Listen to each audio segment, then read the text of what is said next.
Welcome to this version of Your World in Agriculture. I'm Adrienne Baughman for agriculture.com.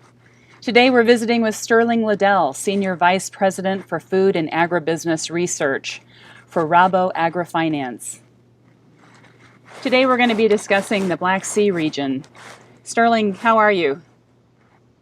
I'm fine. Thank you for having me on, Adrienne. Thanks for joining us from your St. Louis bureau. We have some questions for you about the Black Sea region. Does Rabobank see shadow banking as competition in the Black Sea region? Well, in the Black Sea region, finance is very important because it's been a challenge with government, challenges with the tax law, and also with corruption to actually do banking in Ukraine region. For that reason, we really don't do a lot of financing there. We finance trade in and out, but financing in the area is actually very difficult. So the shadow banking industry has developed and actually become fairly strong. So in the future will be a challenge, it may be, but right now it's one of the viable ways for farmers to actually get credit. Thank you. The grain markets are seeing the Russia-Ukraine tensions cooling. As a result, this is weakening the wheat and corn markets.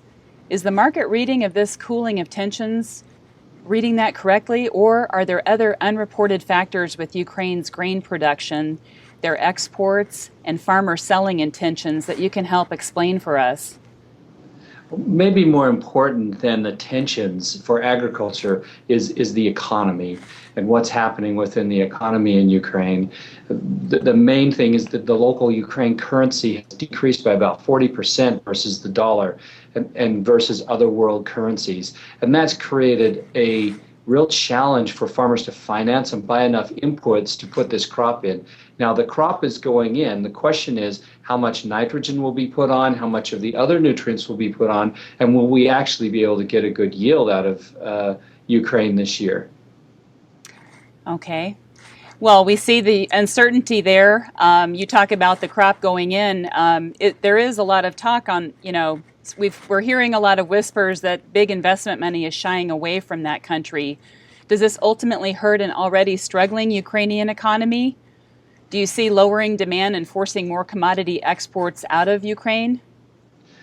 Right now it's a challenging proposition because we don't know exactly what the shape of Ukraine will be in the future. Will there be two Ukraines? Will there be one? What will the government be? What will the laws of that government be? It makes it very uncertain for investments and certainly will challenge, but maybe in ways the market hasn't seen. Ukraine still needs a substantial amount of infrastructure development, both movement of grain, storage of grain, and also port facilities. And this is likely to slow that down. Now, we're talking about a country that has gone from probably about 2 to 5% of the global grain trade to over 15, 16% in just the last 4 or 5 years. So it's a substantial player, and it's become that in a short time. This investment's very important. We'll keep an eye on that. Sterling, thanks for your time today. I'm Adrienne Baughman for agriculture.com.